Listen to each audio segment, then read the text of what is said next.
इनको मुश्किल माच गई कि ये आर्य समाज के लोगों को, जनता को पता लगा कि तुम इतने गंदे शास्त्रों को बेच रहे हो तो तुम्हारी रोजी रोटी बंद हो जाएगी।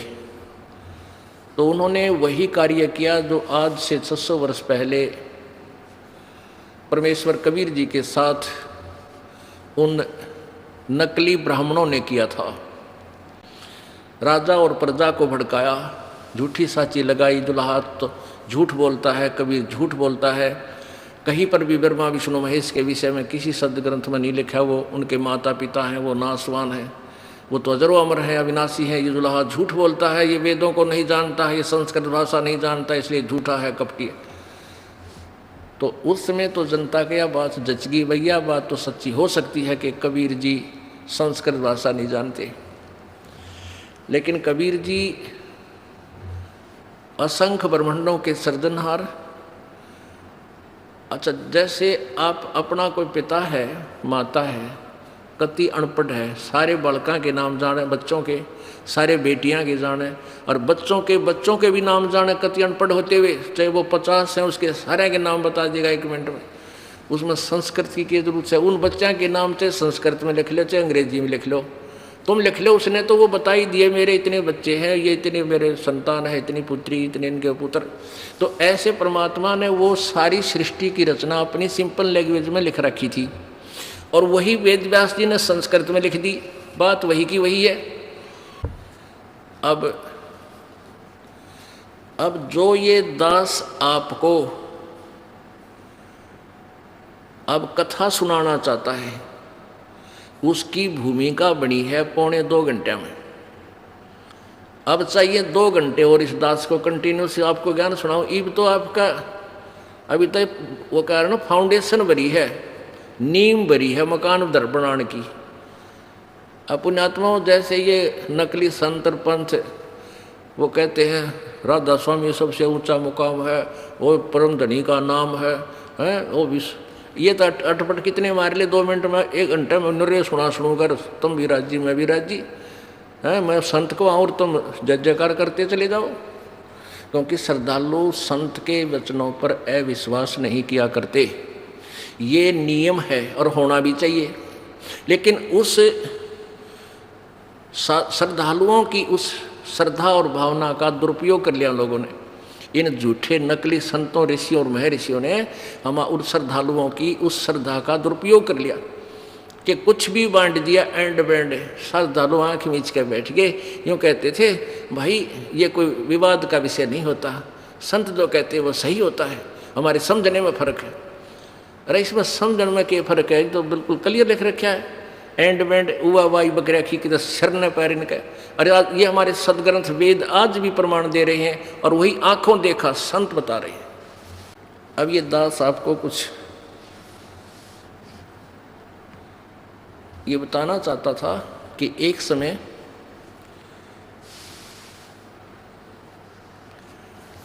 पूर्ण परमात्मा जब कलयुग में आए, एक शिशु रूप धारण किया। लहर तारा तालाब, बनारस काशी शहर के लहर तारा तालाब में कमल के फूल पर आकर, सतलोक से चलकर आकर एक नवजात शिशु का रूप धारण करके वहाँ विराजमान हो गए कमल के फूल पे। वहाँ से नीरू नीमा नामक एक मुसलमान जुलाहा उठा के ले गए, और आगे चल के वो परमात्मा जुलाहा कबीर और एक प्रसिद्ध कवि कबीर नाम से प्रसिद्ध हुआ। भगवान तो इन अनाड़ी संतों ने, नकली ऋषि महर्षियों ने भगवान तो प्रसिद्ध नहीं होने दिया, लेकिन कवि नाम से प्रसिद्ध अवश्य हो गया। अब वो परमात्मा अपनी श्रेष्ठ आत्माओं को आकर मिलता है, उनको ज्ञान देता है। ये कंसेप्ट क्लियर कर दिया पवित्र वेद ऋग्वेद ने। वैसे तो यजुर्वेद में भी है यही कथा, इसी तरह की बहुत अच्छे मंत्र हैं। और अथर्ववेद में तो बिल्कुल क्लियर कर रखे कि वो कबीर देव है, सारी सृष्टि का रचने वाला, सब सारी सृष्टि का, जिसने दुर्गा भी की भी उत्पत्ति की, ब्रह्म की भी उत्पत्ति की, वो पूर्ण ब्रह्म कबीर है, कबीर देव है। तो वो चलकर आकर के किस किस को मिला, सबसे पहले आपको बताएंगे आदरणीय धर्मदास जी। एक बांधवगढ़ शहर है मध्य प्रदेश में, अब तो नहीं है, पहले बांधवगढ़ नाम का एक शहर था, अब तो खंडर हो रहा है। वो स्थान अब भी बांधवगढ़ कहलाता है, लेकिन वो खंडर क्यों हो गया, क्योंकि धर्मदास जी का एक पुत्र था, ज्येष्ठ पुत्र, इकलौता पुत्र नारायण दास, और वो था काल का भेजा हुआ दूत। काल को पता लग गया था कि ये कोई इसके आने वाले समय में इसके यहाँ कोई भी सत्यलोक का संदेश देने वाला आ सकता है, तो पहले ही अपना एजेंट पुत्र रूप में भेज दिया, और पुत्र में पिता का मोह गणा होता है। तो कबीर जी की वाणी को उस नारायण दास ने नहीं मानी थी, और फिर कबीर जी की कृपा से धर्मदास जी को एक बार और पुत्र हुआ था, जब वो 60 साल की उम्र का हो चुका था। कबीर जी के आशीर्वाद से उसका नाम चूड़ामणि रखा था।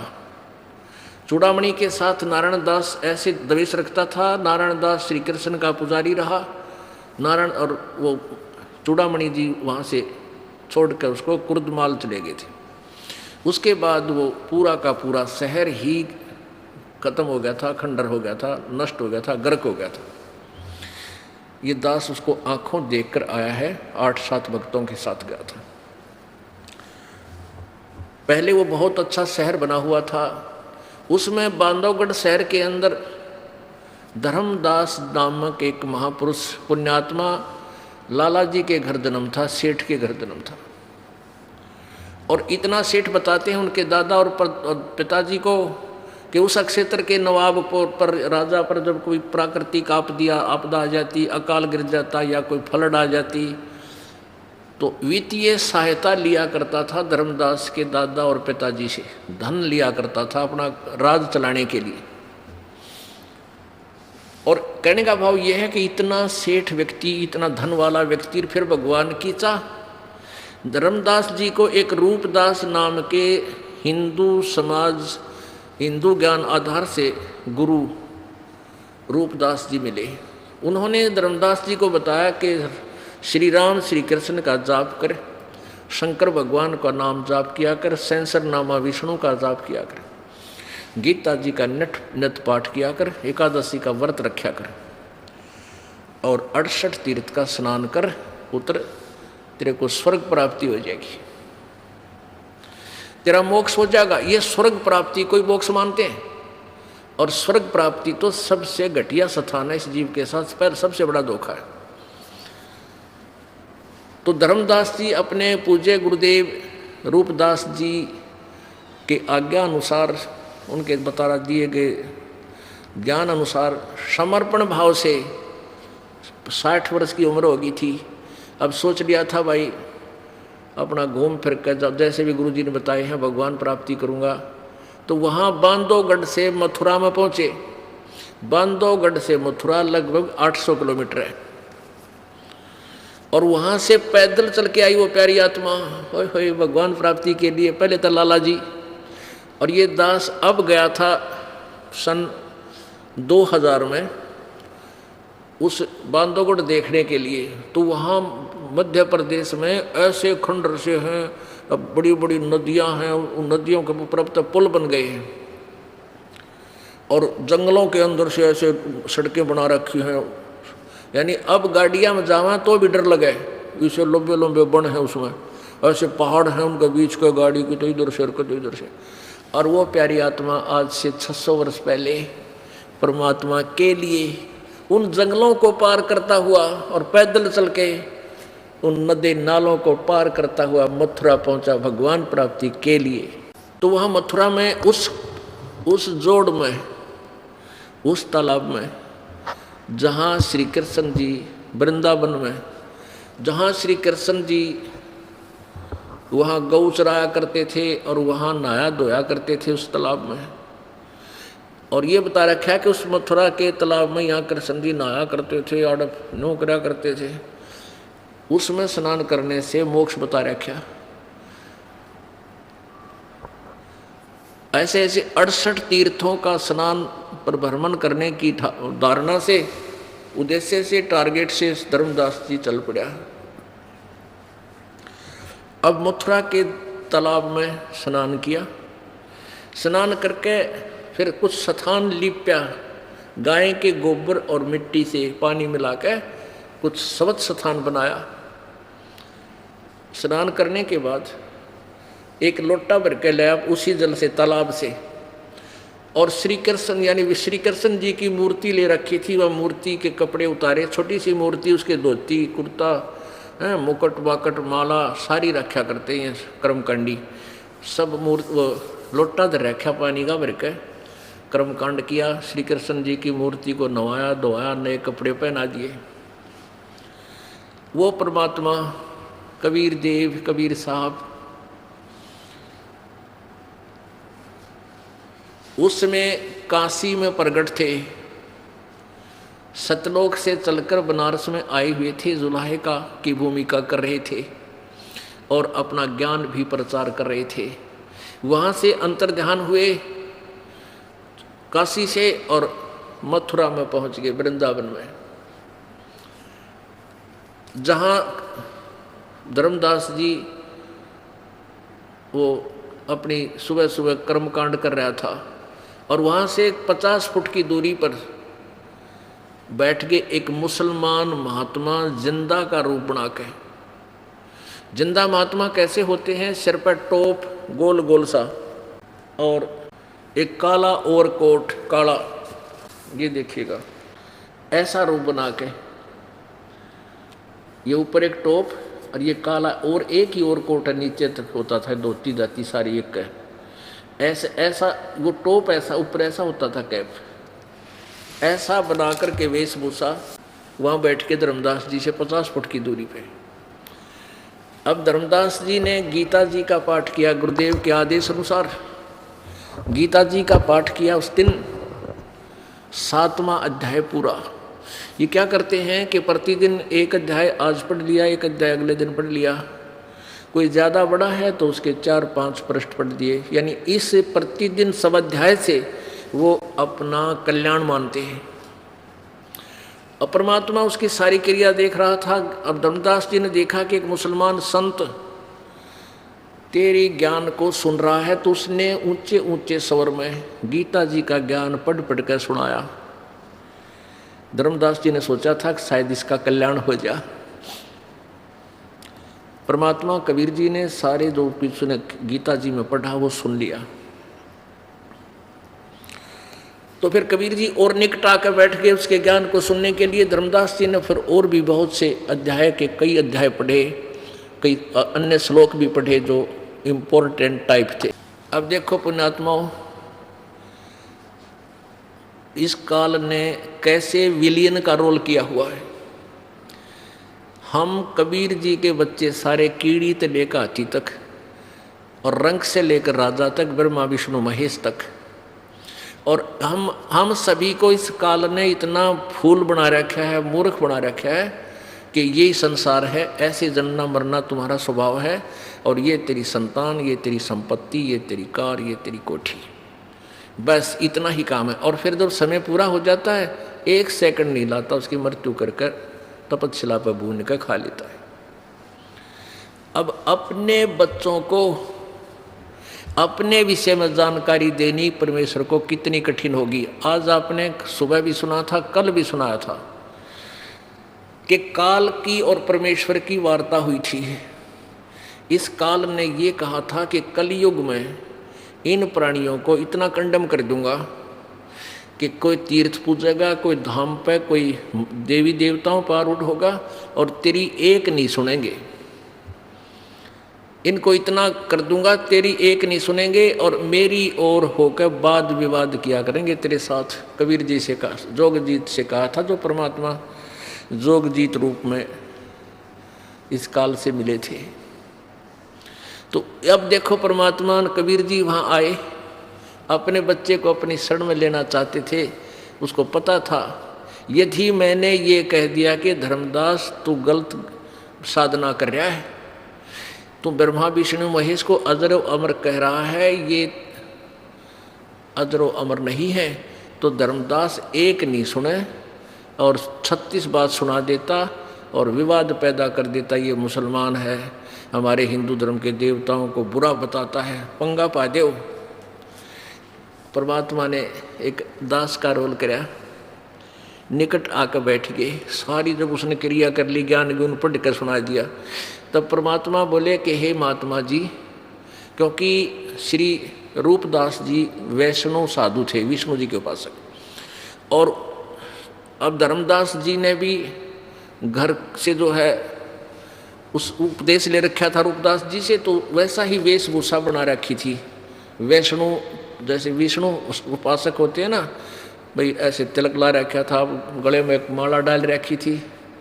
वैष्णव साधु की पहचान थी या कंठी की एक माला, मतलब एक मणिये की माला।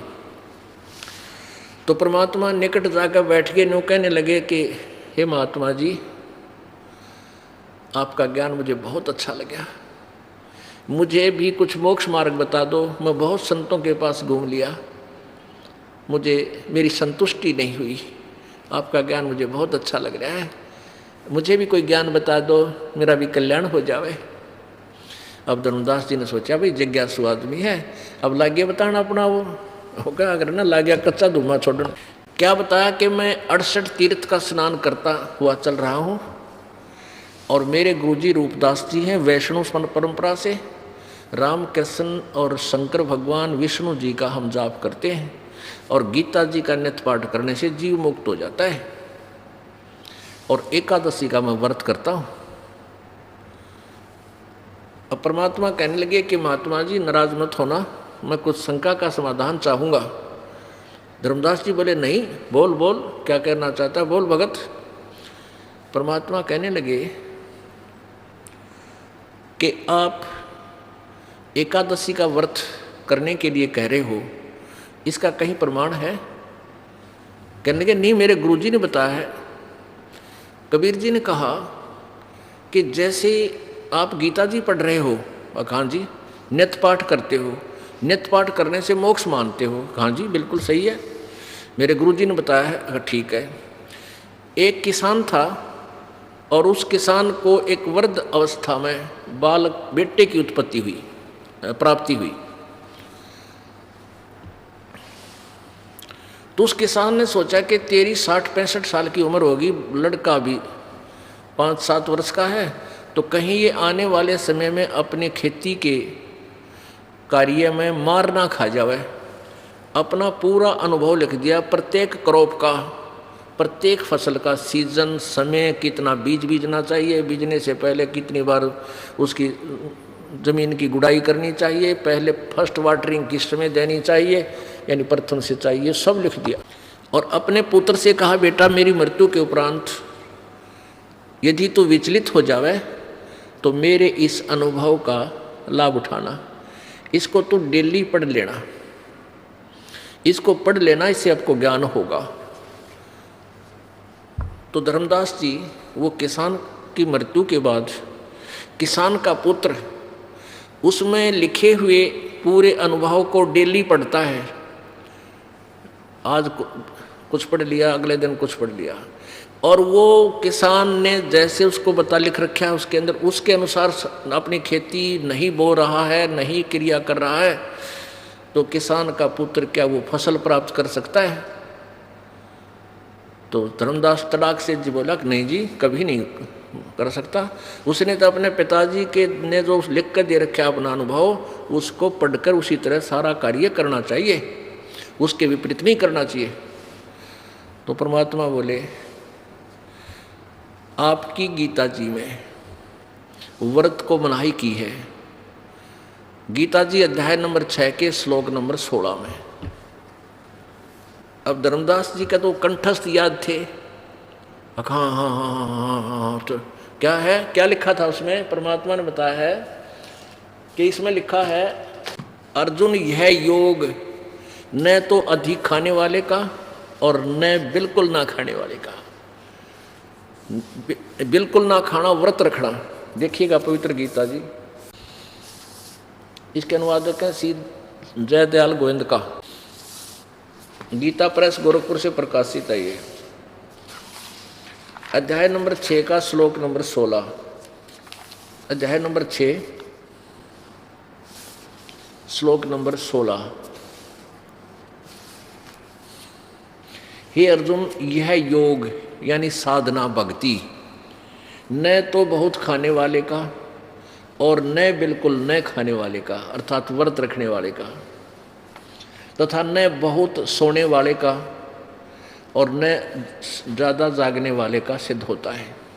अब परमात्मा बता रहे हैं कि जिस गीता जी को तो नित्य पढ़े और गीता जी में लिख रखा है व्रत नहीं करना, बिल्कुल ना खाना, व्रत करना।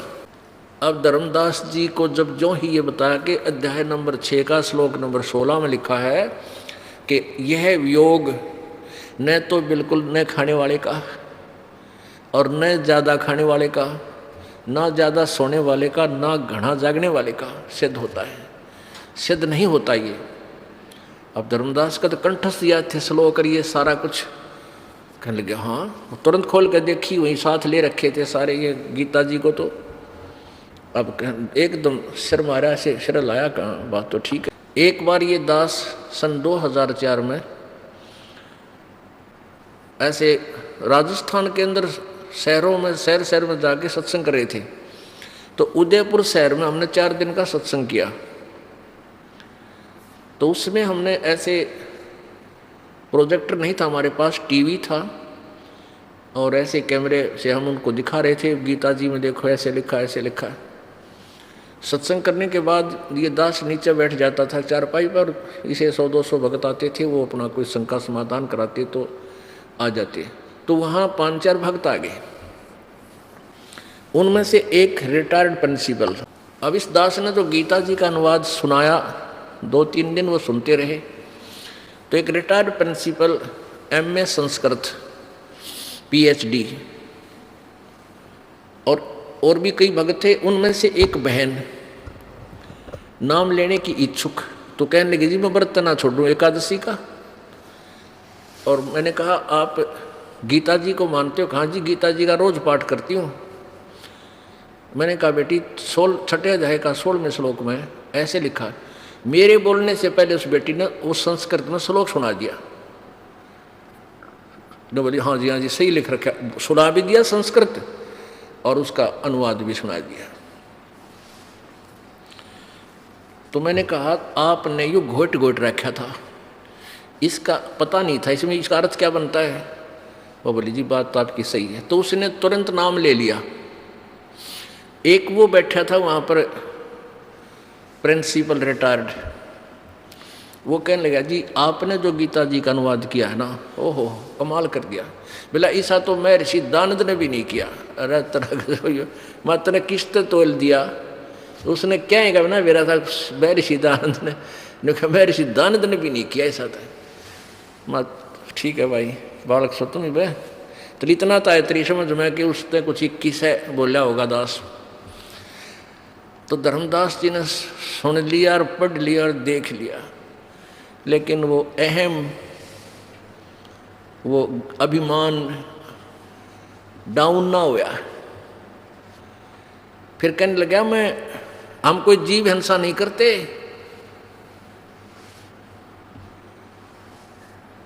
अब उसने सोचा, धर्मदास जी ने ये सोचा था कि यो मुसलमान और ये मांस खाते हैं और इसने हमारे सदग्रंथों को पढ़ कैसे लिया, कहाँ से इसने ज्ञान ग्रहण किया? तो बात तो बताओ सच्ची। परमात्मा बोले सुन ले धर्मदास जी, जीव हिंसा की सुन ले, आप जीव हिंसा नहीं करते। आप कहाँ से चल कर आए हो? कि बांधवगढ़ से। कितनी दूर है यहाँ से बांधवगढ़? के 250 कोस लगभग, यानी 750-800 किलोमीटर। तो वहाँ से कैसे आए हो? कि पैदल चल के आए हो मैं। तो वहाँ से यहाँ तक आने में आपने कितने जीव मार दिए आपके पैरों तले कुचल कुचल के।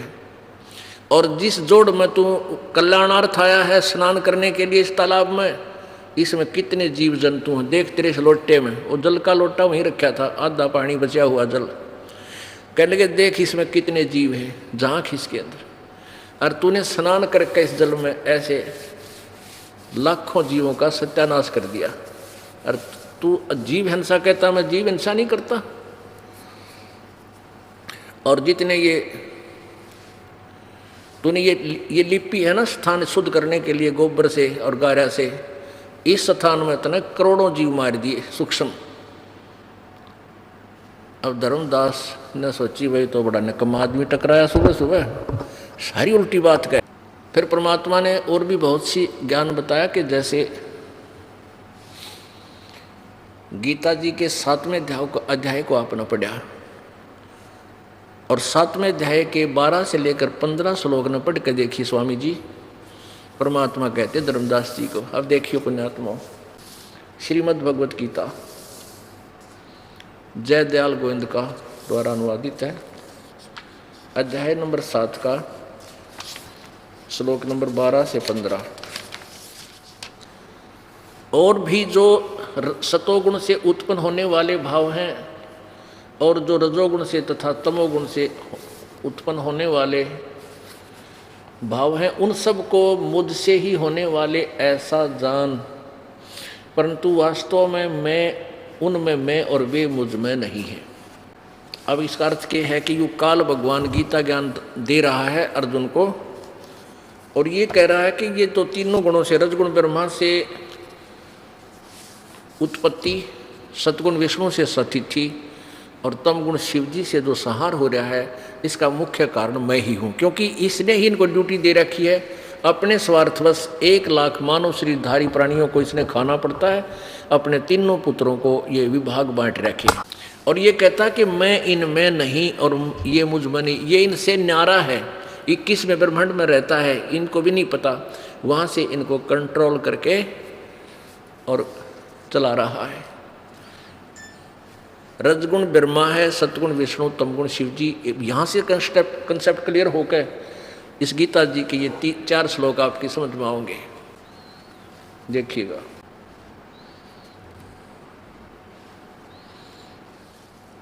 अथ देवी भागवतम सभाष्टिकम सैमातम, खेमराज श्री कृष्ण दास प्रकाशन, बंबई। ये यहाँ से छपी है, सर्वाधिकार प्रकाशक द्वारा सुरक्षित है। मुद्रक एवं प्रकाशक खेमराज श्री कृष्णदास, अध्यक्ष श्री वेंकटेश्वर प्रेस, खेमराज श्री कृष्णदास मार्ग, बंबई। इसके 3रे स्कंद में है, यहाँ 3रा स्कंद प्रारंभ होता है। अथ श्रीमद देवी भागवते भाषाटिका युक्ते 3य स्कंद है प्रारंभते। इस तीसरे स्कंद के 5वें अध्याय में, यहाँ 11 पृष्ठ नंबर 11 पे, अध्याय नंबर 5 के और श्लोक नंबर 7 में 8 में शंकर भगवान कहता है, हे माता, यदि हमारे ऊपर सदा आप दया युक्त हो तो हमको तमोगुण में किस प्रकार प्रदान किया है? ब्रह्मा रजोगुण और हरि सतोगुण। यहाँ संस्कृत देखो साथ में, यदि दयाधर्मनान सदाम्बिके कथम अहम विहित, मुझे किस प्रकार बना दिया। तमोगुण और कमल जय, कमल से उत्पन्न होने वाले ब्रह्मा को रजोगुण संभव और सुहित किमु सतोगुण हरि, विष्णु को हरि कहे हैं, विष्णु को तूने सतोगुण क्यों बना दिया। इति सिद्धम, रजगुण ब्रह्मा है, सतगुण विष्णु, तमगुण शिव जी। अब यहाँ से शुरू होगा अब ये सारा खेल। ये देखिए शिवपुराण गीता प्रेस गोरखपुर से प्रकाशित।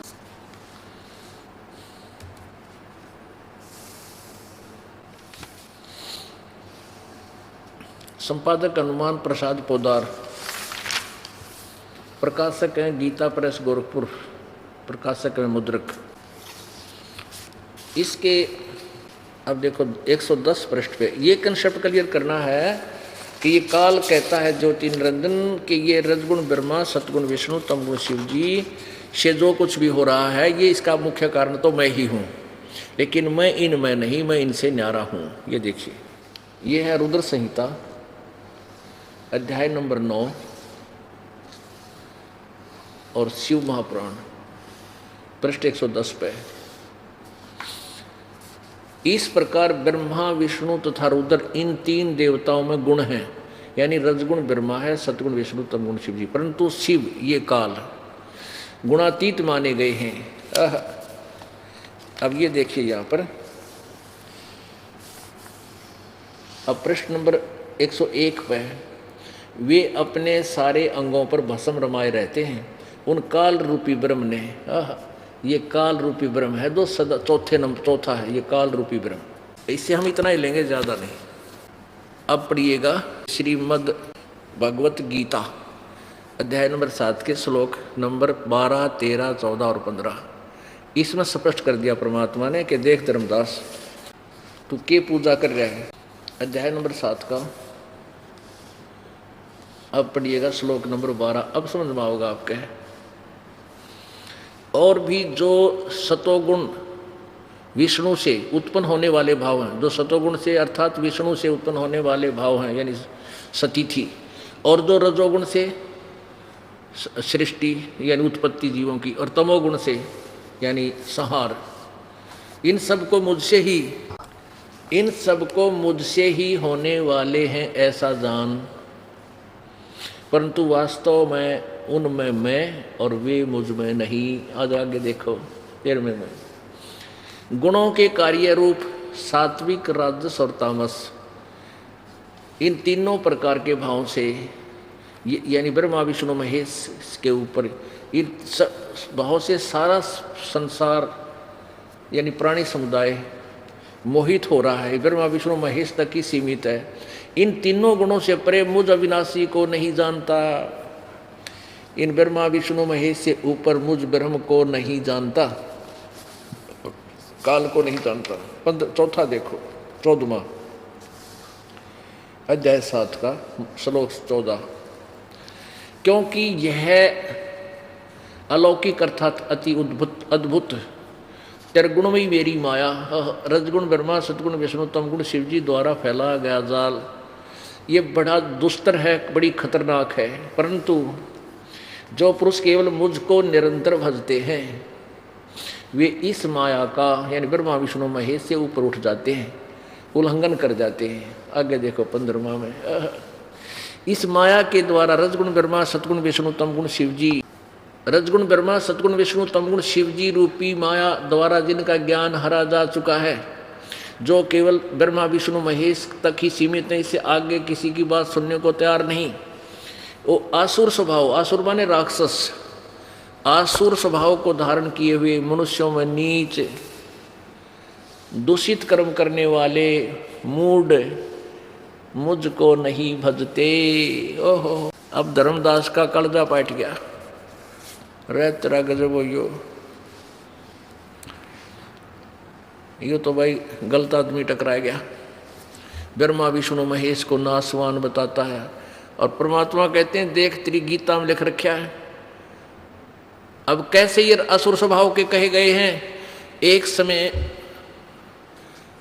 हिरण्यकशिपु नामक एक साधक ने, एक भक्त बन के, एक ब्राह्मण कहो, भक्त कहो, संत कहो, साधक कहो, एक ब्राह्मण रूप धार के यानी एक संत रूप, साधु रूप बना के ब्रह्मा रजगुण की भक्ति की और उससे सिद्धि प्राप्त की, और फिर अपने ही पुत्र प्रहलाद का शत्रु हो गया, राक्षस कहलाया।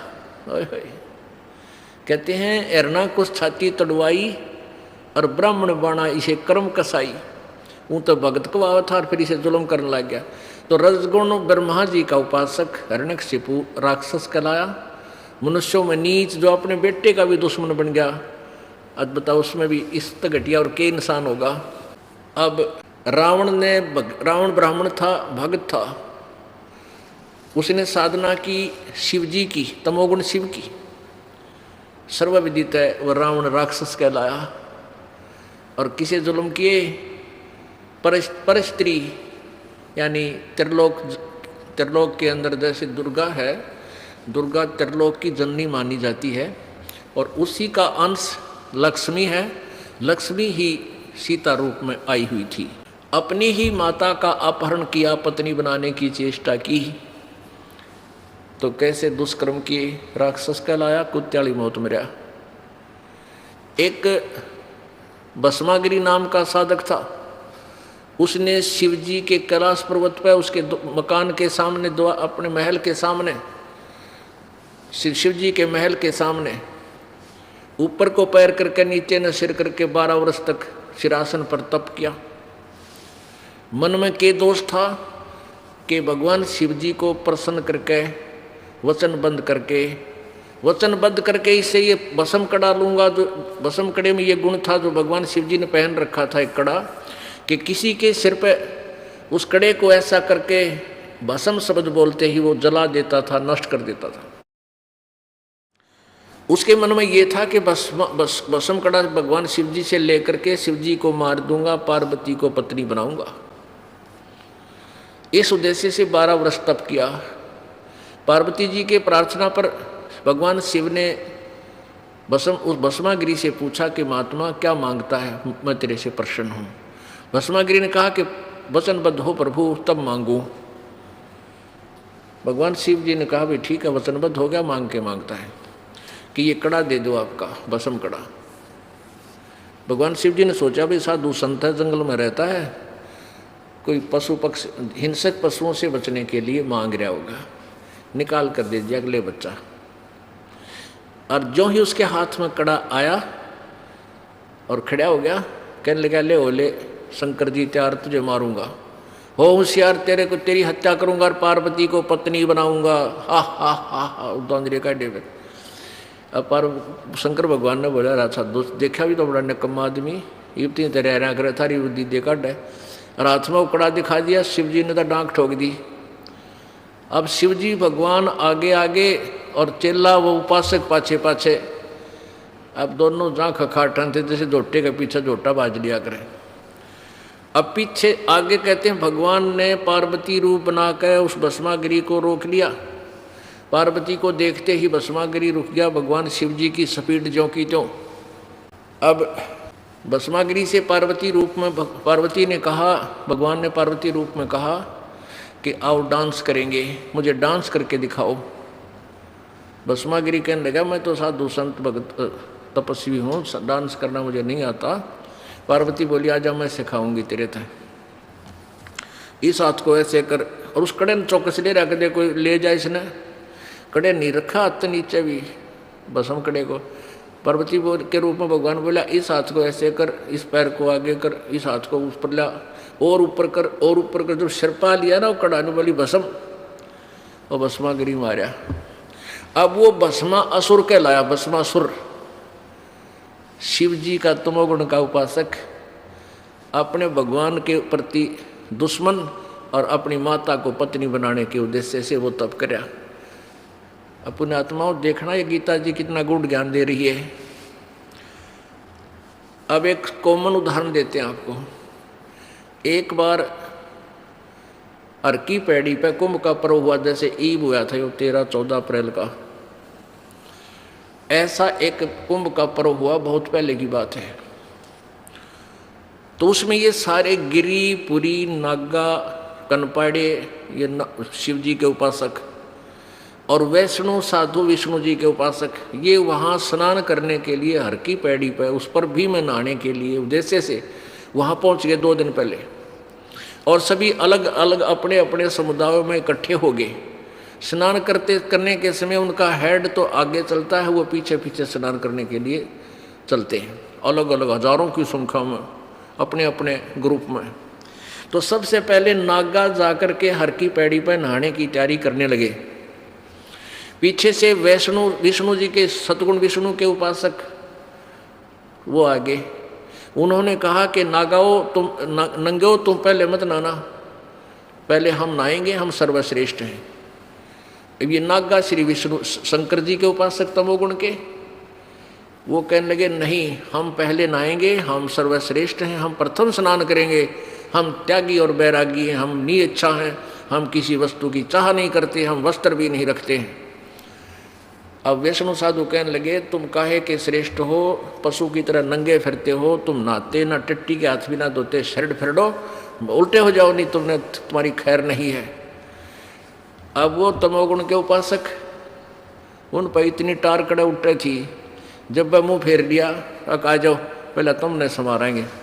अब मुक्कम मुक्का, लाठम लट्टा, बुड़कम बुड़का, तलवार काट ली और तीर मारे और कर्द ठोकते एक दूसरे के, यानी 25,000 ये त्रिगुण उपासक, ये तीनों गुणों के उपासक वहाँ कटका भर गए, भगवान भी भूल गए, वह पर बीबी गई बाढ़ में, और आपस में इतने कत्लेआम हो गए, 25,000 मर गए कटके। वो गंगा का पानी लाल बना दिया, लाश तैर रही है उसमें। अब परमेश्वर कबीर जी की वाणी जो महिमा गरीबदास जी को प्राप्त हुई, वो क्या बताते हैं? तीर तुपक तलवार कटारी जमदड़ जोर बधावे हैं, हर पैड़ी हर हेत न जाण्या वहाँ जा कर चलावे हैं, काटे शीस नहीं दिल करुणा ये जग में साध कवावे हैं, जो जन उनके दर्शन को जावे उनको भी नरक पठावे हैं। कि हर पैड़ी हर हेत न जाण्या, हर की पैड़ी कहो और वहाँ स्नान करने से मोक्ष मान रहे हो, भगवान का भय भी नहीं रहा, ना परमात्मा में प्यार हुआ। हर पैड़ी हर हेत न जाण्या वाजा तेग चलावे हैं, और कट्टे शीस नहीं दिल करुणा वो जुग में साध कवावे हैं। शिरक यानी कत्लेआम कर रहे हैं और उन साधु महात्मा कहते हो तुम। ऐसे व्यक्तियों के तो दर्शन करने भी कोई भक्त जागा, उनका शिष्य भी बन गया, तो उनको भी नरक ले जाते हैं। अर्थात वो तीनों गुणों के उपासक। अब के कर्म किया? गीता जी का ज्ञान फिर पढ़िए एक बार। 7वें अध्याय का 15वां श्लोक आपको फिर सुनाते हैं।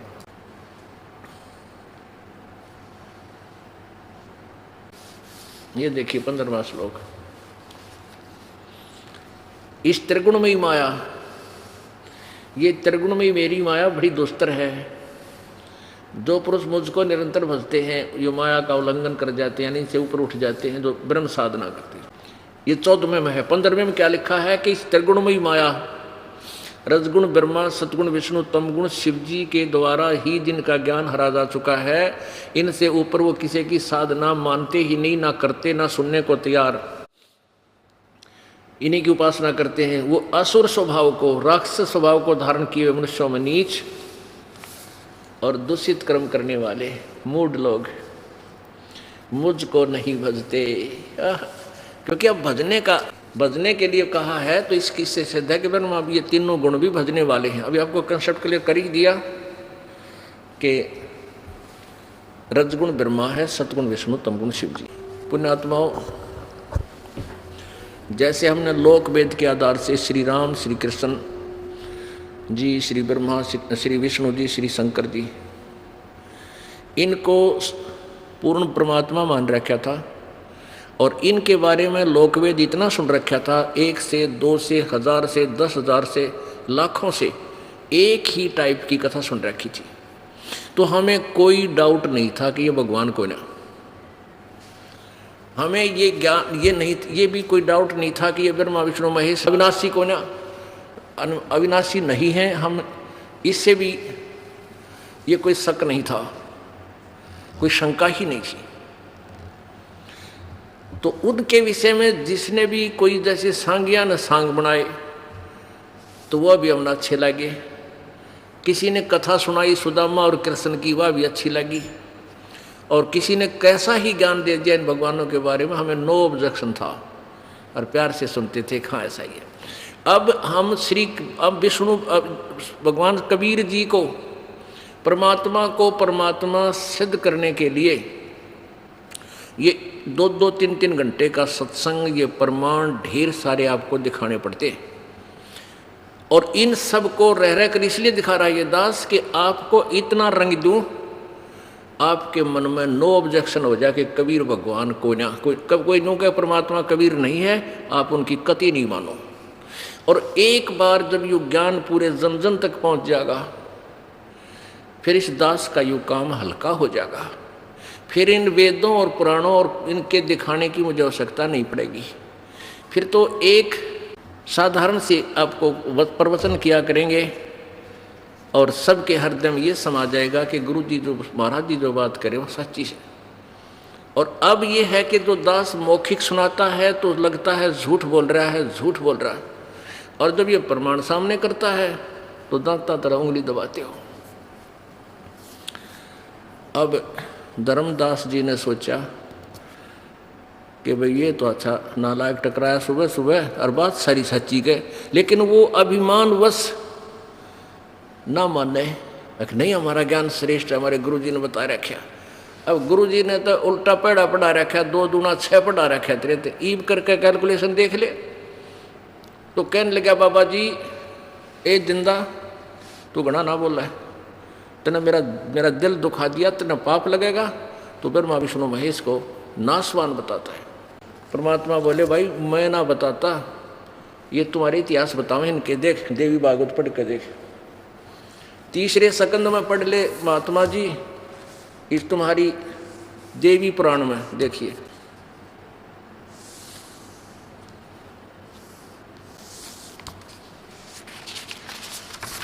ये है देवी भागवत महापुराण, संपादक हनुमान प्रसाद पोदार, चिमनलाल गोस्वामी, और गीता प्रेस गोरखपुर से प्रकाशित है। इसके 123 पृष्ठ पे अब लाला जी ने खोल लिया वो देवी भागवत और निकाला 3रा सकंद, 123 पृष्ठ। भगवान विष्णु कह रहे हैं तुम शुद्ध स्वरूपा हो, यह संसार तुम्हीं से उद्भासित हो रहा है। मैं ब्रह्मा और शंकर हम सभी तुम्हारी कृपा से विद्यमान हैं। दुर्गा अपनी माता की स्तुति कर रहे हैं विष्णु जी। हमारा आविर्भाव जन्म, तिरोभाव अर्थात मृत्यु, हमारा तो जन्म और मृत्यु होता है, हुआ करता है। हम अविनाशी नहीं हैं, हमारा तो जन्म मृत्यु हो नाशवान है। केवल तुम ही नित्य हो यानी अविनाशी हो, जगत जननी हो, प्रकृति और सनातनी देवी हो। शंकर भगवान बोले देवी यदि महाभाग विष्णु तुम्ही से प्रकट हुए हैं तो उनके बाद उत्पन्न होने वाले ब्रह्मा भी तुम्हारे ही बालक हुए, फिर मैं तमोगुणी लीला करने वाला शंकर क्या तुम्हारी संतान नहीं हुआ? अर्थात मुझे भी उत्पन्न करने वाली तुम ही हो शिवे। संपूर्ण संसार की सृष्टि करने में तुम बड़ी चतुर हो। इस संसार की सृष्टि स्थिति और संहार में तुम्हारे गुण सदा समर्थ हैं। उन्हीं तीनों गुणों से उत्पन्न हम ब्रह्मा विष्णु एवं शंकर, रजगुण ब्रह्मा, सतगुण विष्णु, तमगुण शिव जी, नियमानुसार कार्य में तत्पर रहते हैं। हम केवल वर्क डन ही दे सकते हैं जो हमारे को आदेश दिया जाता है। अब इससे कितने कंसेप्ट क्लियर हो गए? एक तो दुर्गा इनकी माता ब्रह्मा विष्णु महेश की, रजगुण ब्रह्मा है, सतगुण विष्णु, तमगुण शिव जी, ये नासवान है, इनकी जन्म मृत्यु होती है। अब इस प्रकार उस प्यारी आत्मा, पुण्य आत्मा धर्मदास जी को परमात्मा ने ये सारी कहानी कथा सुनाई। और फिर ये लंबी कथा है लेकिन इस समय का अभाव हो गया, थोड़ा शॉर्टकट मारना पड़ेगा। जब इस सारे ज्ञान को समझ गया वो धर्मदास, क्या कहा?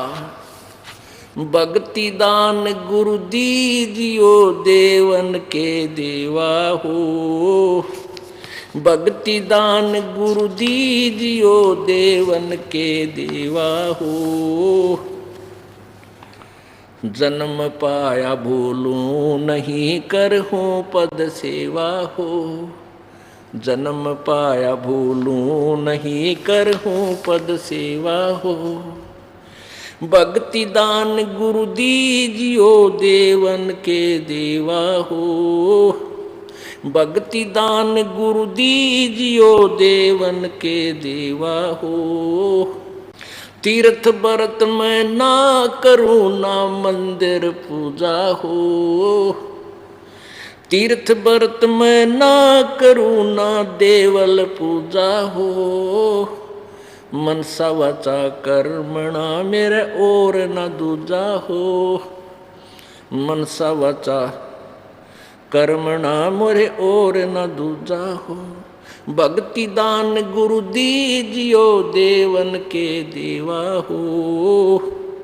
भक्ति दान गुरु दीजियो देवन के देवा हो। जन्म पाया भूलूं नहीं करहूं पद सेवा हो। जन्म पाया भूल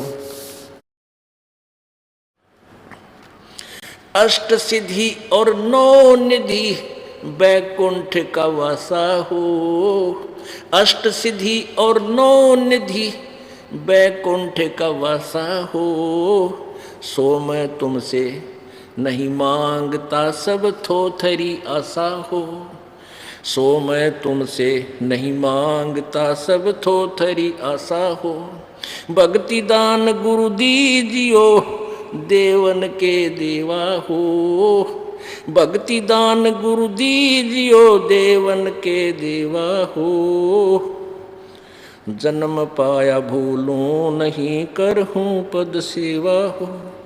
जन्म पाया सुख संपत्ति परिवार धन और सुंदर नारी हो। सुख संपत्ति परिवार धन और सुंदर नारी हो। सपने में इच्छा ना करूं गुरु आण तुम्हारी हो। सपने में इच्छा नहीं करूं गुरु आण तुम्हारी हो। भक्ति दान गुरु दीजियो देवन के देवा हो। भक्ति दान गुरु जन्म पाया भूलूं नहीं करहूं पद सेवा हो। जन्म पाया धर्मदास की विनती समर्थ चित दीजय हो।